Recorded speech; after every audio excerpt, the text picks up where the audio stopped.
1-8 எங்களை ராம்கி தொழிலாளி சொல்லிட்டாங்க. அது தப்பு. நாங்கள் மாநகராட்சி தொழிலாளியாக தொடரணும். இதுதான் எங்களுடைய கோரிக்கை. அப்புறம் உங்களுக்கு நான் சொல்ல விரும்புகிற தகவல், விஜயநாராயணன் தமிழ்நாட்டினுடைய முன்னாள் அட்வொகேட் ஜெனரல். அவர் தான் இன்றைக்கி ராம்கிக்கு வக்கீல். அதாவது நான் திருப்பி சொல்கிற விரும்புகிற விஷயம் என்னென்னா, ராம்கி வேறு, கார்பரேஷன் வேறு இல்லை. ராம்கி வேறு, தமிழ்நாடு அரசாங்கம் வேறு இல்லை. இவங்க 2 பேரும் அப்படியே இடுப்பில் இணைக்கப்பட்ட இரட்டை பிறவிம்பாங்க. பிரிக்க முடியாது. சாலிட் வேஸ்ட் மேனேஜ்மெண்ட், திடக்கழிவு மேலாண்மையை பார்க்க முடியாது. யார் பார்க்க முடியும்னா, குமரகுருவரன் பார்க்க முடியாது. எங்கள் தொழிலாளியால் மட்டும்தான் பார்க்க முடியுன்றத இன்றைக்கி அவங்க தரப்பிலேருந்து ஒப்புதல் வாக்கு மூலமாக தந்திருக்காங்க. பெண்கள் பெண்கள் பெண்கள் அவங்க மட்டுமே கலந்துக்கிற, அவங்க மட்டுமே பங்கேற்கிற போராட்டத்தை 2-3 தினங்களுக்குள்ள அறிவிக்க இருக்கிறோம். அதாவது அரசு ஜனங்களுக்கு எது செஞ்சாலும் நல்லது. ஆனால் ரொம்ப முக்கியமானது என்னென்னா, இலையில் முதல்ல சோறு போடணும். அதுக்கப்புறம் ஓரத்தில் ஊறுகாய் வைக்கணும், அப்பளம் வைக்கணும். ஊறுகாயை வச்சுட்டு அப்பளத்தை வச்சுட்டு சோறு போட மாட்டேன், சாம்பார் ஊற்ற மாட்டேன்னு சொன்னால் அது பிரயோஜனம் இல்லைன்னு வைங்க. நாங்கள் என்ன சொல்கிறோம், சோறு சாம்பாரும் முதல்ல இருக்கணும்.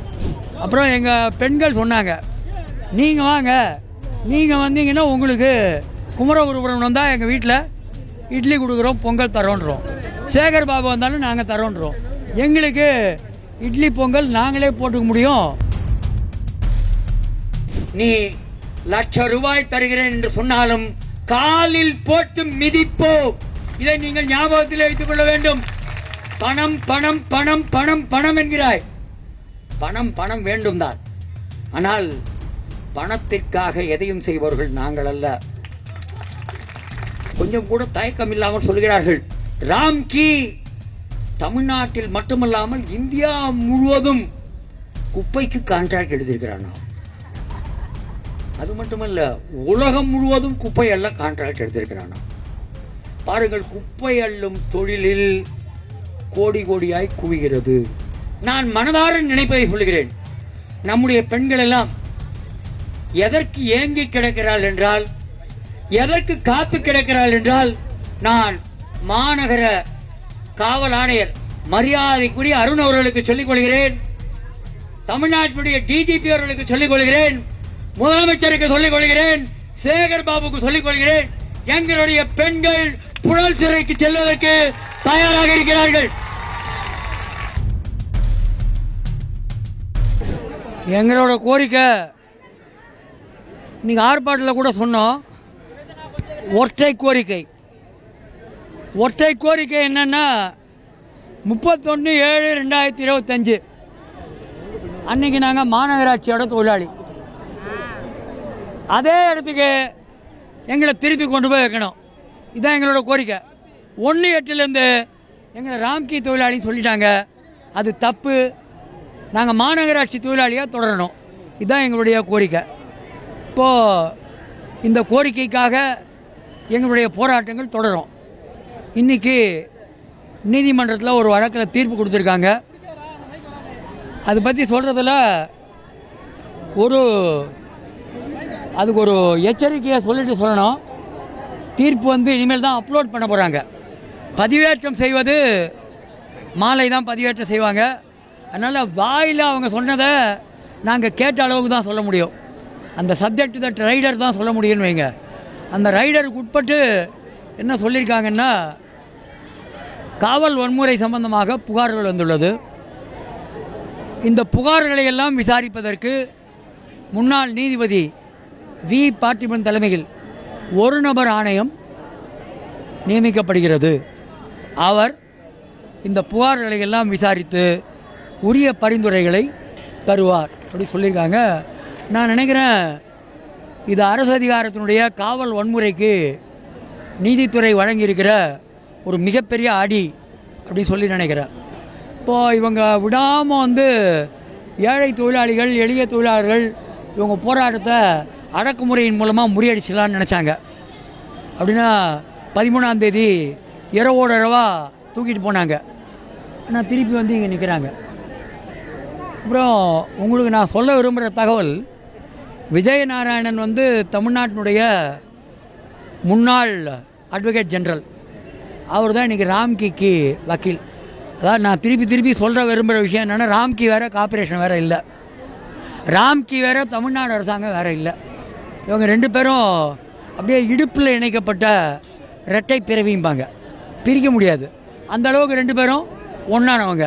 அதனால் இந்நாள் அரசு தலைமை வழக்கறிஞர், முன்னாள் அரசு தலைமை வழக்கறிஞர், இவங்க 2 பேரும் நிர்வாகங்களுக்காக ஆஜராகிறாங்க. என்ன சொல்கிறாங்கன்னா, 800 பேர் வேலைக்கு திரும்பினாங்க. ஆனால் அந்த 800 பேர் இன்றைக்கி திருப்பி போராட்டக்காரங்க பக்கம் போயிட்டாங்க. ஒரு ஆள் கூட எங்கள் பக்கம் இல்லை.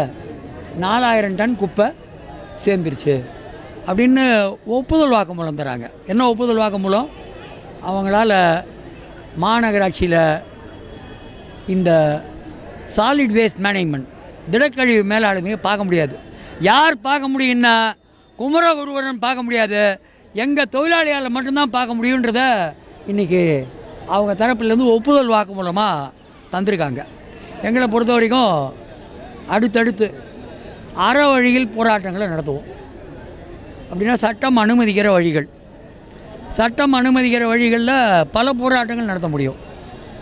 தமிழ்நாட்டில், இந்தியாவில் இருக்கிற பல்வேறு இயக்கங்கள் போராட்டம் நடத்தியிருக்காங்க. இப்போது கூட உங்களுக்கு தெரியும், திருவள்ளூரினுடைய எம்பி சசிகாந்த் ஒரு போராட்டம் நடத்துகிறாரு. அப்போது எங்கள் தூய்மை பணியாளர்கள், அதுலேயும் குறிப்பாக நான் ஒன்று சொல்கிறேன், பெண்கள் அவங்க மட்டுமே கலந்துக்கிற, அவங்க மட்டுமே பங்கேற்கிற போராட்டத்தை 2-3 தினங்களுக்குள்ளே அறிவிக்க இருக்கிறோம். அதுக்கு பிறகு மிகப்பெரிய அளவுக்கு நிலைமை மாறும். வெகு விரைவிலேயே எங்களுடைய போராட்டம் வெற்றி பெறும் என்று நாங்கள் நம்புகிறோம்.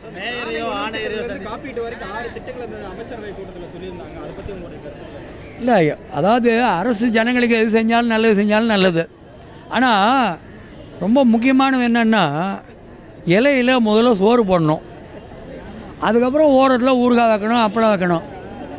ஊறுகாயை வச்சுட்டு அப்பளத்தை வச்சுட்டு சோறு போட மாட்டேன், சாம்பார் ஊற்ற மாட்டேன்னு சொன்னால் அது பிரயோஜனம் இல்லைன்னு வைங்க. நாங்கள் என்ன சொல்கிறோம், சோறு சாம்பாரும் முதல்ல இருக்கணும். அப்புறம் எங்கள் பெண்கள் சொன்னாங்க, நீங்கள் வாங்க, நீங்கள் வந்தீங்கன்னா உங்களுக்கு குமரகுருபுரம் வந்தால் எங்கள் வீட்டில் இட்லி கொடுக்குறோம், பொங்கல் தரோன்றோம். சேகர் பாபு வந்தாலும் நாங்கள் தரோன்றோம். எங்களுக்கு இட்லி பொங்கல் நாங்களே போட்டுக்க முடியும். எங்களுக்கு மாநகராட்சியில் வேலை இருந்தால் போதும். கோர்ட்டில் நாங்கள் வழக்கு நடத்தி ஜெயிச்சுக்கிட்டு பர்மனெண்ட் ஆகிக்கிறோம். அப்போ சம்பள விகிதம் வாங்கிப்போம், அப்போ பென்ஷனும் வாங்கிப்போம். மாவட்ட ஆட்சியரை சந்தித்து மனு கொடுக்க சொல்லியிருக்கீங்க, இதே கோரிக்கைகள் தானா?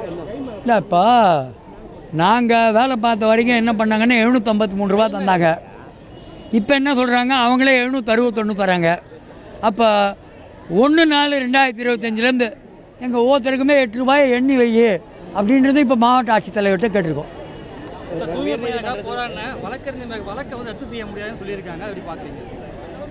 இல்லை, இதில் என்னென்னா, இந்த வழக்குகள் எல்லாமே பொய் வழக்குகள். இது எதுவுமே ஜஸ்ட் லைக் தட் கோர்ட்டில் விசாரணைக்கு வந்ததுன்னா தூக்கி போட்டுருவாங்க. பொய்யான வழக்குகள், போலியான வழக்குகள்.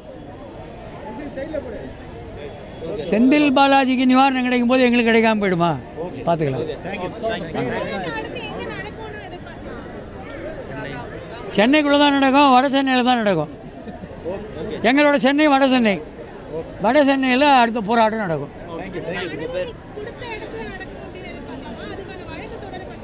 இல்லை, காவல்துறை எதிர்பார்க்காத நேரம் எதிர்பார்க்காத விஷயங்களை அவங்க செய்கிறாங்க, அதே மாதிரி ஜனங்களும் செய்வாங்க.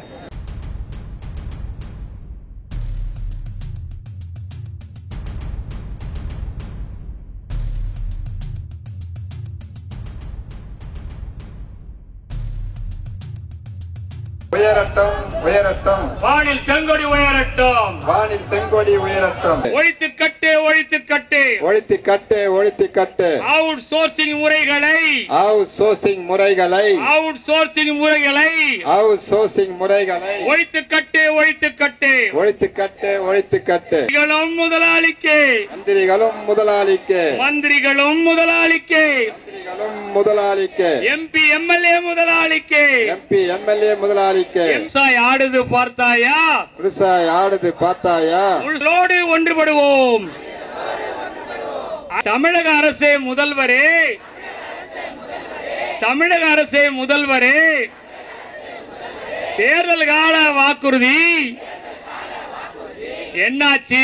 வெல்லட்டும் வெல்லட்டும் வெல்லட்டும் வெல்லட்டும். உழைப்போர் உரிமை இயக்கம். உழைப்போர் உரிமை இயக்கம். தமிழக அரசு மாநகராட்சியை கான்ட்ராக்ட் கொள்ளைக்கு துணை போகாதே துணை போகாதே துணை போகாதே துணை போகாதே.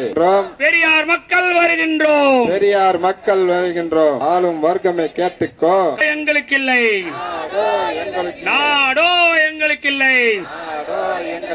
அடி அடிகள் வந்தாலும் துப்பாக்கி ரவைகள் பறந்தாலும் சிறை கதவுகள் திறந்தாலும் வேண்டாம் வேண்டாம் தனியார் மயம். வேண்டாம் வேண்டாம் தனியார் மயம். அனைவருக்கும் வணக்கம்.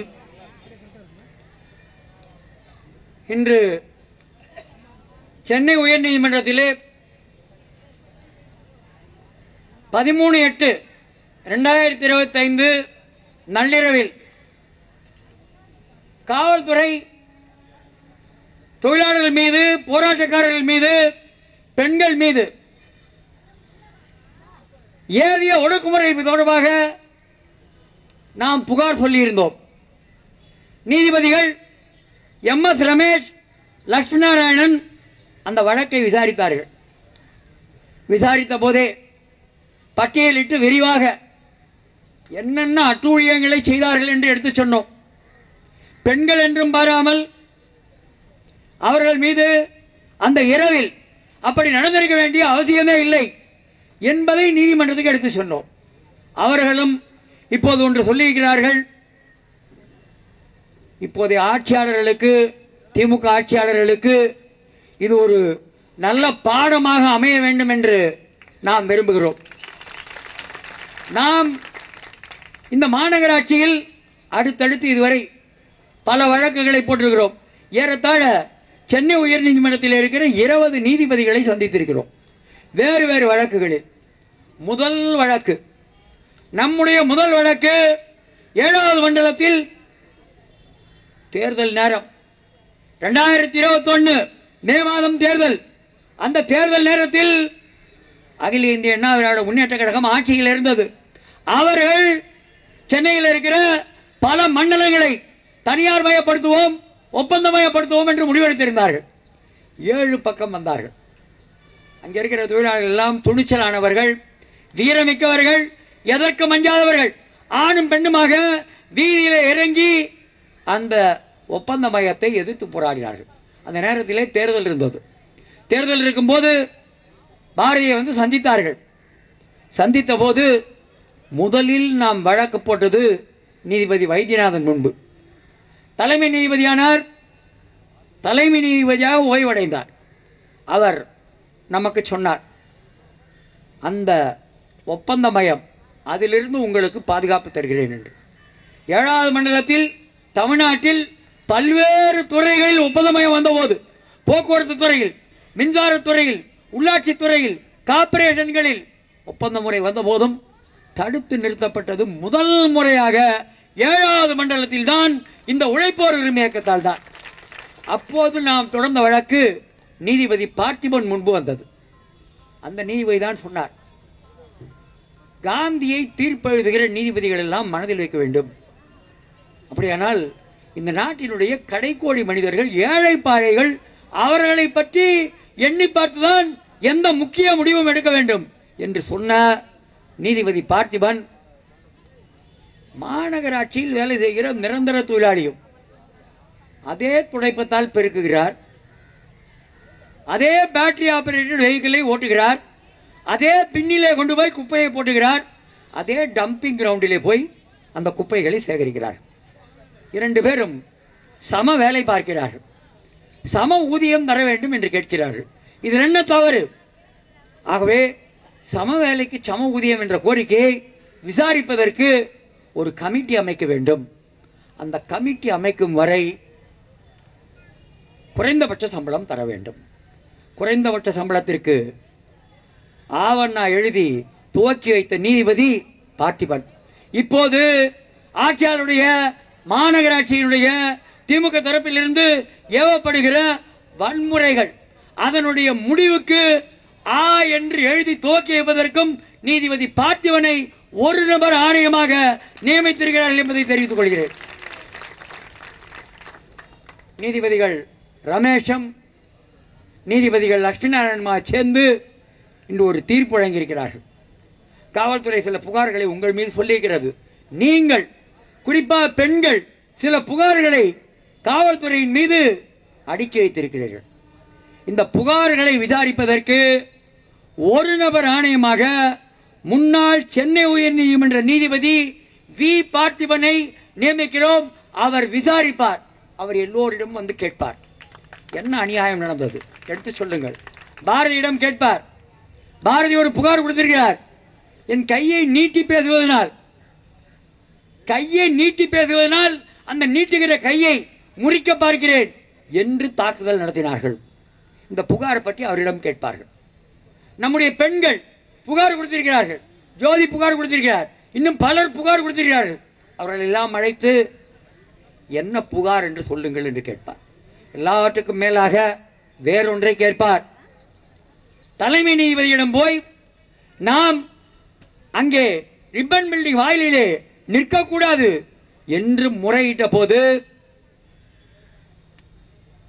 இந்த வழக்கிலே வெறித்தனமாக அரசு தரப்பிலே வந்து வாதாடுகிற கூடுதல் வழக்கறிஞர், தலைமை வழக்கறிஞர் ரவீந்திரன், அவர் தலைமை நீதிபதியிடம் சொன்னார், அங்கே கூடியிருப்பவர்களுக்கெல்லாம் ஓர் அறிவிப்பு தந்துவிட்டு அதற்கு பிறகுதான் எந்த நடவடிக்கையும் எடுக்கப்படும் என்று. நீதிபதிகள் கேட்டார்கள், அறிவிப்பு தருவதாக சொன்னீர்களே, அறிவிப்பு தந்தீர்களா?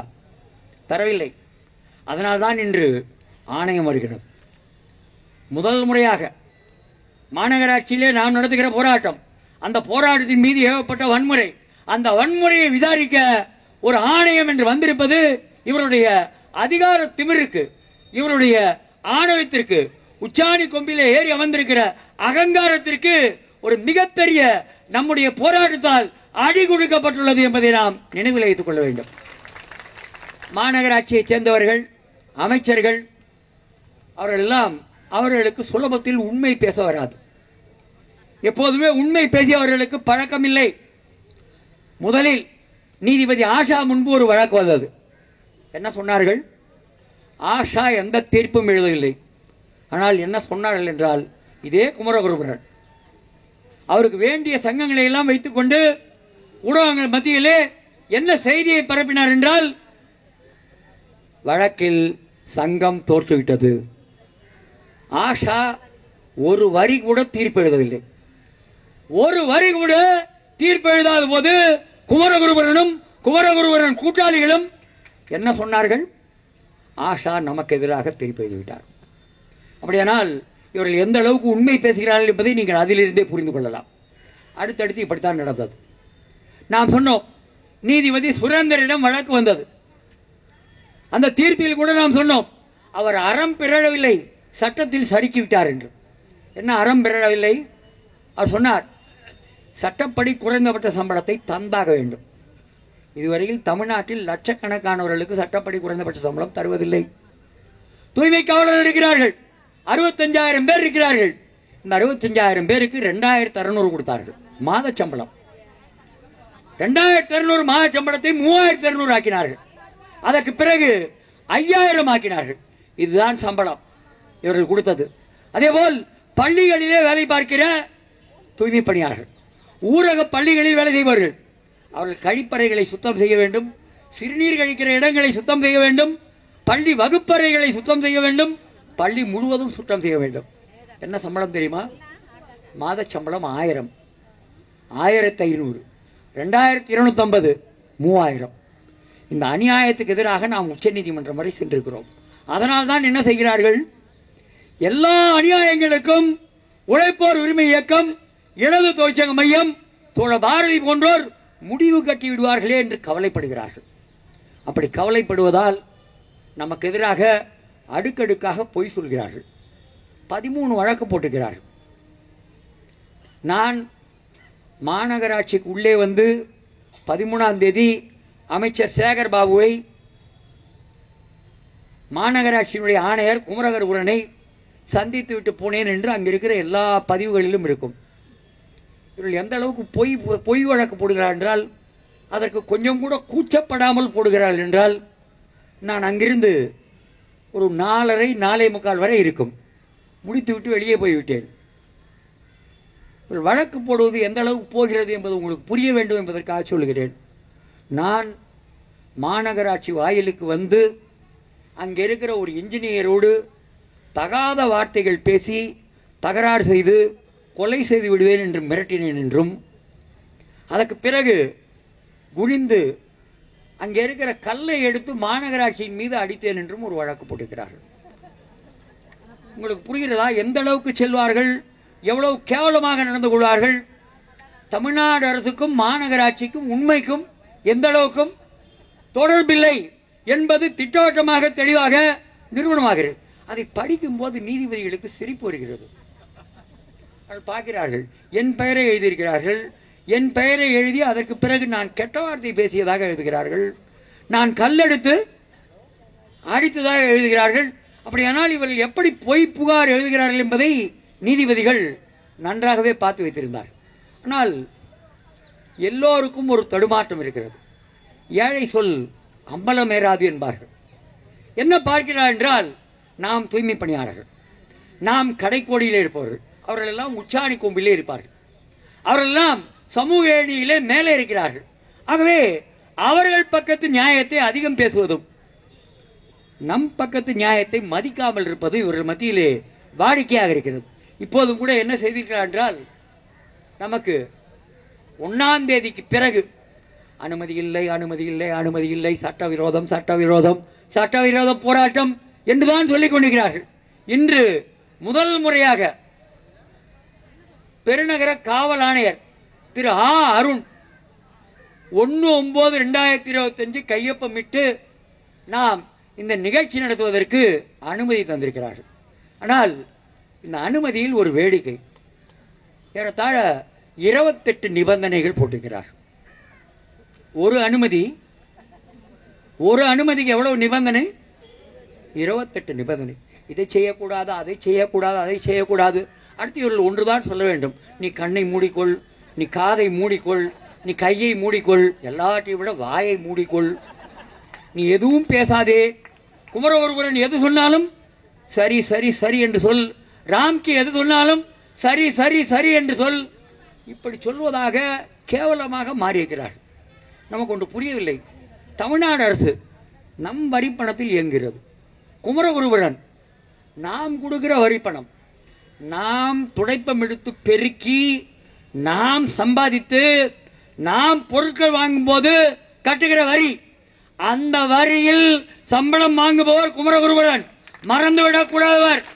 எங்கள் உழைப்பு, எங்கள் ரத்தம், எங்கள் ஊன், எங்கள் உயிர், அதிலிருந்து அந்த உழைப்பிலிருந்து நீ ஊதியம் வாங்குகிறாய். ஆனால் நீ யாருக்கு விசுவாசமாக இருக்கிறாய்?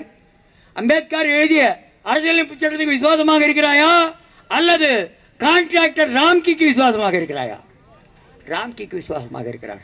எனக்கு தெரியவில்லை, சேகர் பாபு பெரிய மந்திரி, அவரை பாகுபலி என்கிறார்கள்.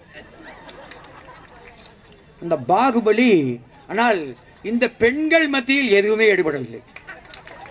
பாகுபலி ஏதேதோ செய்து பார்த்தார்.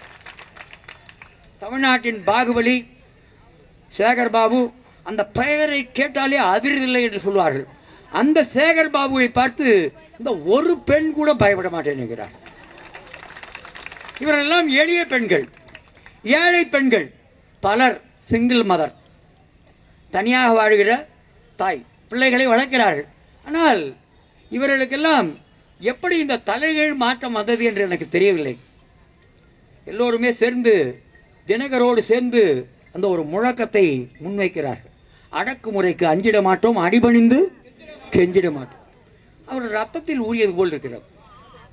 இந்த பெண்களுடைய மரபணுவில், இந்த ரத்தத்திற்கும் உள்ளே இருக்கிற மரபணு, நம்முடைய முன்னோர், நமக்கு பின்னே வருகிற தலைமுறையினர், இவருடைய இயல்புகள் எல்லாம் எப்படி இருக்கும், பண்புகள் எல்லாம் எப்படி இருக்கும் என்று தீர்மானிக்கிற அந்த டிஎன்ஏ, அந்த டிஎன்ஏயில் பயம் போய் ரொம்ப காலம் ஆகிவிட்டது என்பதை இங்கே நாங்கள் தெரிவித்துக் கொள்கிறோம். உயர் நீதிமன்றத்திலே நீதிபதி சுரேந்தர் அவுட் சோர்சிங் சரிதான் என்று வழங்கிய டைம் என்ன மணின்னு கேட்டான். நீதிபதி சுரேந்தர் வழங்கிய அந்த தீர்ப்புக்கு எதிராக நாம் உயர் நீதிமன்றத்திலே மேல்முறையீடு செஞ்சோம்.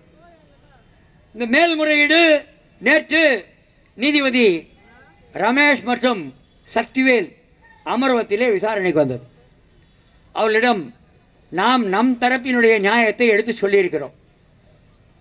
இங்கே கூட வழக்கில் என்ன நடந்தது என்று கம்ப்யூட்டரிலே அலுவலகத்திலே எடுத்து பார்த்தோம். எடுத்து பார்த்தால் ஒரே ஒரு வரிதான் இருக்கிறது. அது என்ன வரி என்றால், வழக்கு 6/10/2025 அன்று அடுத்த விசாரணை தேதிக்காக ஒத்திவைக்கப்படுகிறது. என்ன இருக்கிறது?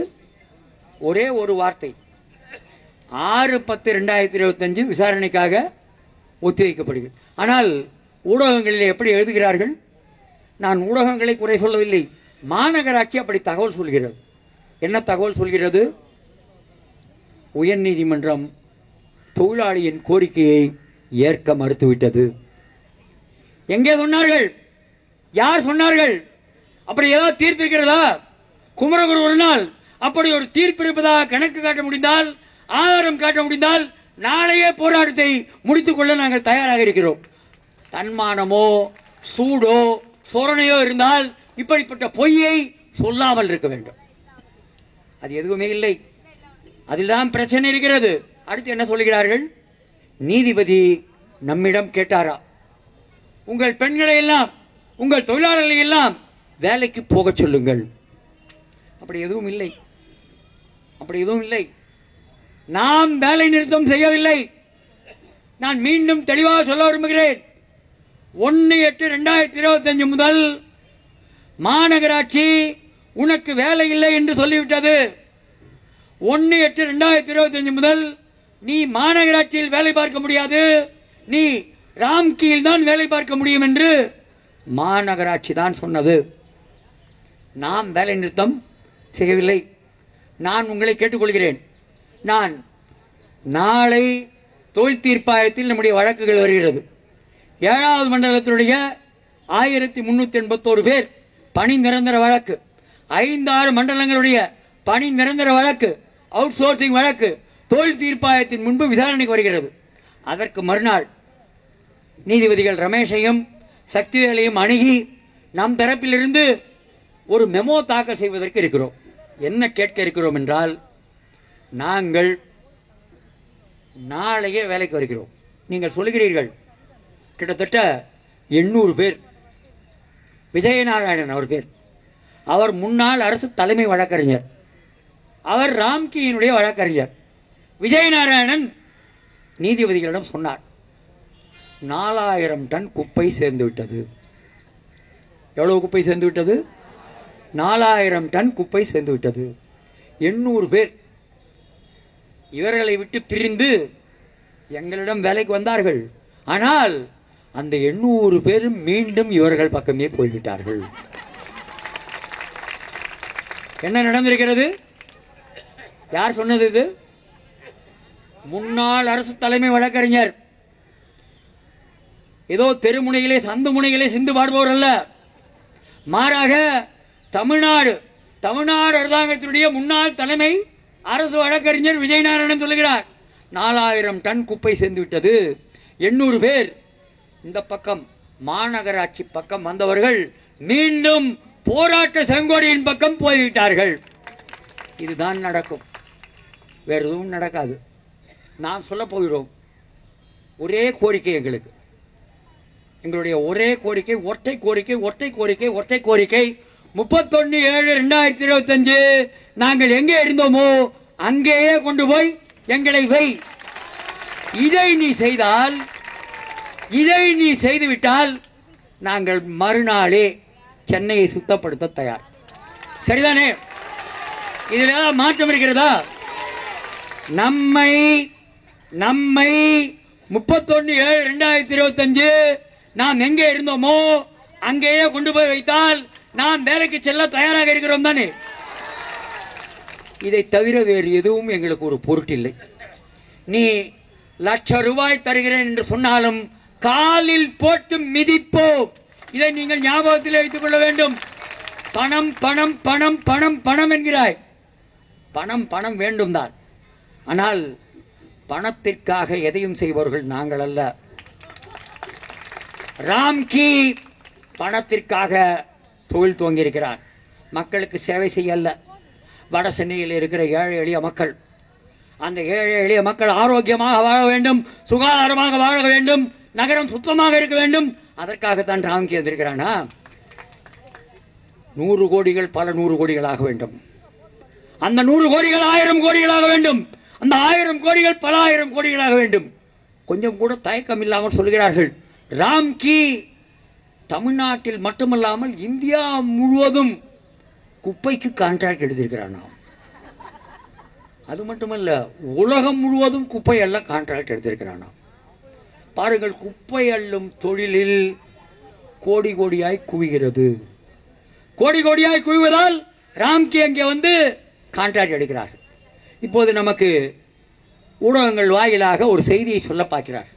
நாம் நீண்ட நாளாக சொல்லி சொல்லி சொல்லி சொல்லி அதற்கு பிறகு வந்ததுதான் குறைந்தபட்ச சம்பளம். உங்களுக்கு தெரியும், துவக்கத்திலிருந்து இந்த வழக்குகளை எல்லாம் பார்த்து வருகிற விதத்தில் எனக்கு தெரியும். 410 424 ஆனது இந்த கலெக்டர் போட்ட உத்தரவால். அந்த 424 நீதிபதி மகாதேவன் இப்போது உச்ச நீதிமன்றத்தில் இருக்கிறார். அவர் போட்ட உத்தரவால் 500 ஆனது. அந்த 500 மீண்டும் கலெக்டர் போட்ட உத்தரவால் இங்கே ஒரு போராட்டம் நடத்தி அதற்கு பிறகு போய் பார்த்தோம். ஒரு பெண் மாவட்ட ஆட்சித்தலைவர். அதற்கு பிறகுதான் அவர் 522 என்று போட்டார். அதற்கு பிறகு 522 687 ஆனது. நினைவில் இருக்கும் உங்கள் அனைவருக்கும். அதற்கு பிறகுதான் 687 ரிப்பன் மாளிகை எதிரில் ஒரு மிகப்பெரிய சாலை மறியல். அப்படியே வண்டிகள் எல்லாம் நிற்கிறது. அங்கே பாரதி காலவரையற்ற உண்ணாநிலை போராட்டம் இருக்கிறார். திருமாவளவன் வந்து என்ன ஏது என்று கேட்டு போகிறார். ராதாகிருஷ்ணன் தொலைபேசியிலே பேசுகிறார். அப்போது ஆணையர் ராதாகிருஷ்ணன், நீதிபதி தண்டமாணி முன்பு நீதிமன்ற அவமதிப்பு வழக்கு போடுகிறோம். அவருடைய கழுத்தை சுற்றி நீதிமன்றம் அப்படியே இருக்குகிறது. வேறு வழி இல்லாமல் ₹753 தருகிறேன் என்று முடிவெடுத்து நம்முடைய சங்கத்தை அழைத்து பேசி அறிவித்தார்கள். இப்படி வந்ததுதான் 753. ஆனால் இந்த தொகையை சென்னையிலே 200 வார்டு, 15 மண்டலம். இந்த 15 மண்டலத்தில் உர்பேதர் இருக்கிறான், ராம்கி இருக்கிறான். தருகிறானா குறைந்தபட்ச சம்பளம்? என்ன தருவதாக சொன்னான்? உயர்நீதிமன்றத்தில் வந்து ₹565 ஒரு நாளுக்கு. இப்போது மாநகராட்சி என்ன சொல்லுகிறது? குமரகுருபரன் சொல்லுகிறார், நாங்கள் ராம்கியை ₹761 தர சொல்லியிருக்கிறோம். குமரகுருபருடைய வாய் இன்று என்ன பேசுகிறது? ராம்கியை 687 தர சொல்லியிருக்கிறோம். அது மட்டும் இல்லாமல் கஷ்டப்படுகிறார்கள் தொழிலாளர்கள். யார் கஷ்டப்படுகிறார்கள்? தொழிலாளர்கள் கஷ்டப்படுகிறார்கள். யாருக்கு உருக்கமாக போய்விட்டது? குமரகுருபரன். உங்கள் மீது பாசம் பொங்கி வழிகிறது. பொங்கி வழிவதனால் என்ன சொல்கிறார்? கஷ்டப்படுகிறார்கள் இந்த பெண்கள், அவர்களுக்கு ராம்கி ஏதாவது பார்த்து செய்ய வேண்டும், முடிந்தால் ஒரு மாத சம்பளத்தை கொடுக்க வேண்டும் என்று இவர் ஆலோசனை சொல்லுகிறாராம். நான் ஒன்று கேட்கிறேன், குமரகுருபரன் அவர்களே, நீங்கள் தமிழ்நாடு அரசாங்கத்தில் IAS அதிகாரியா, அல்லது உங்களை காட்டிலும் உங்களுக்கு உத்தரவு போடுகிற இடத்தில், நீங்கள் உத்தரவு போடுகிற இடத்தில் ராம்கி இருக்கிறாரா, ராம்கி உத்தரவு போடுகிற இடத்தில் நீங்கள் இருக்கிறீர்களா? நீங்கள் உத்தரவு போட்டால் ராம்கி கேட்க வேண்டும். நீங்கள் ஏமாற்றாமல் இருக்க வேண்டும் என்றால் என்ன செய்ய வேண்டும்? குமரகுருபரன் மாநகராட்சியின் ஆணையர் என்ற மதத்தில் இப்போது எப்படி காவல் ஆணையர் அருண் கையெழுத்து போட்டு நமக்கு ஒரு கடிதம் தந்திருக்கிறாரோ, அதுபோல் குமரகுருபரன் என்ன செய்திருக்க வேண்டும்? ராம்கி, அந்த ராம்கியினுடைய இந்த ப்ராஜெக்ட் டைரக்டரோடு ஒரு அக்ரிமெண்ட் போட்டிருக்க வேண்டும். அந்த அக்ரிமெண்டில் ராம்கி இனி ஒரு ஆளுக்கு ₹671 ₹761 சம்பளம் தரும், அதற்கு மேல் ESI தரும், அதற்கு மேல் PF தரும், அதற்கு மேல் போனஸ் தரும், அதற்கு மேல் பணிக்கொடை தரும், அதற்கு மேல் விடுப்புகள் எல்லாம் தரும். போட்டீர்களா ஒப்பந்தம்? காட்டுவீர்களா ஒப்பந்தத்தை? நீங்கள் ராம்கிக்கு இப்படி செய்ய வேண்டும் அப்படி செய்ய வேண்டும் என்று உத்தரவிட்டு அதனை எல்லாம் ராம்கி ஒப்புக்கொண்டதாக காட்டுவீர்களா? காட்ட மாட்டீர்கள். என்ன பார்க்கிறீர்கள்? ஆகஸ்ட் மாதம் தொழிலாளி சம்பளம் வாங்கிவிட்டார்கள். செப்டம்பர் மாதம் சம்பளம் வாங்கவில்லை. வீட்டு வாடகை கட்ட வேண்டும், பள்ளி கட்டணம் கட்ட வேண்டும், பால் காசு கட்ட வேண்டும், மின்சார கட்டணம் கட்ட வேண்டும். எல்லா பாக்கியும் இருக்கும். ஏறி மிதிக்கும், கவலைப்படுவார்கள். செப்டம்பர் மாதம் மிகவும் நெருக்கடியான மாதம். பாரதி உங்களை எல்லாம் திரும்ப திரும்ப சந்திக்கும் போது அவர் உங்களுக்கு சொல்லிக் கொண்டிருந்தது, இந்த மாதத்தை நாம் கடக்க வேண்டும். அந்த காலத்தில் மிகவும் பிரபலமான ஒரு பாடல், ஆங்கில படத்தில் திரைப்பாடல் கம் செப்டம்பர் இருந்தது. இந்த செப்டம்பர் நான் சொல்லுகிறேன், இதுவரையில் 2025 செப்டம்பர் மாதம் வந்து போய்விட்டது. இந்த செப்டம்பரும் வந்து போய்விடும். இந்த செப்டம்பர் வந்து போகும்போது ராம்கியும் போய்விட வேண்டும். ராம்கி போய்விட்டார், எண்ணெல்லாம் தொழிலாளர்கள் நின்று விட்டார்கள் என்று நாளை வரலாறு சொல்ல வேண்டும். இதற்கு நாம் தயாராக இருக்க வேண்டும். நான் உங்களிடம் ஒரு கேள்வி கேட்பது பொருத்தமில்லை என்று நினைக்கிறேன். போராட தயாரா? இந்த கேள்வி நான் உங்களிடம் கேட்க வேண்டியதில்லை. அடுத்து ஒரு கேள்வி, இதுவும் நான் யோசித்து பார்த்தேன். மேடையில் பேசும்போது இப்படி கேட்கலாமா என்று. அதுக்கு பிறகு எனக்கு பட்டது இந்த கேள்வி தேவையில்லை என்று. போராட தயாரா? நம்மிடம் கேட்க வேண்டியதில்லை. அடுத்து ஒரு கேள்வி இருக்கிறது, அதையும் எதற்கும் ஒரு சோதனை செய்து பார்ப்போம். சிறை செல்ல தயாரா? எனக்கு ஒரு உண்மையிலேயே நான் மனதார நினைப்பதை சொல்கிறேன். நம்முடைய பெண்கள் எல்லாம் எதற்கு ஏங்கி கிடக்கிறாள் என்றால், எதற்கு காத்து கிடக்கிறாள் என்றால், நான் மாநகர காவல் ஆணையர் மரியாதைக்குரிய அருண் அவர்களுக்கு சொல்லிக் கொள்கிறேன், தமிழ்நாட்டினுடைய டிஜிபி அவர்களுக்கு சொல்லிக் கொள்கிறேன், முதலமைச்சருக்கு சொல்லிக் கொள்கிறேன், சேகர் பாபுக்கு சொல்லிக் கொள்கிறேன், எங்களுடைய பெண்கள் புழல் சிறைக்கு செல்வதற்கு தயாராக இருக்கிறார்கள்.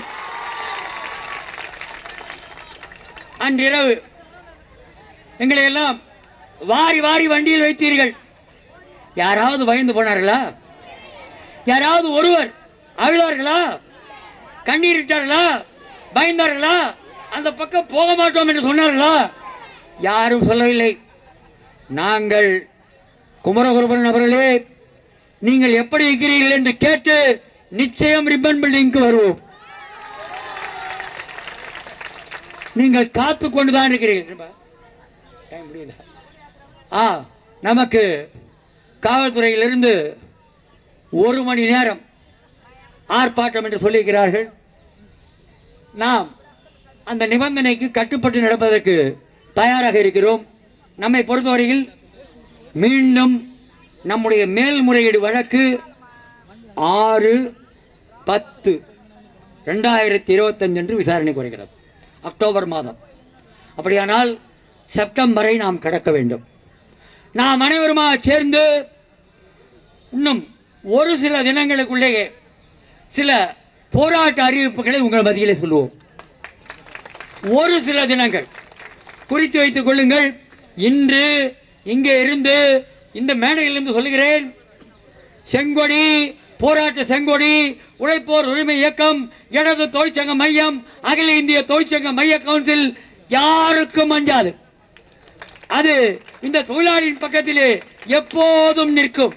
இந்த தொழிலாளி வெற்றி பெறும் வரை இந்த போராட்டத்தை தொடர்ந்து நடத்தும். ஒரு சில தினங்களுக்குள்ளே உங்களுக்கு போராட்ட அறிவிப்பு வரும். அந்த போராட்ட அறிவிப்பு வரும்போது அதை 100% வெற்றிகரமாக நீங்கள் மாற்றி தர வேண்டும் என்று கேட்டுக்கொள்கிறேன். இறுதியாக ஒன்றை மட்டும் சொல்லுகிறேன். நேற்று நேற்று நேற்று அது குமரகுருவனுடையது, நேற்று சேகர் பாபுனுடையது, நாளை நம்முடைய தூய்மை பணியாளருடையது, நாளை நமது என்று வாழ்த்தி உங்கள் அனைவருக்கும் மீண்டும் ஒரு முறை அமைப்பின் சார்பாக நன்றியையும் வணக்கங்களையும் தெரிவித்துக் கொள்கிறேன்.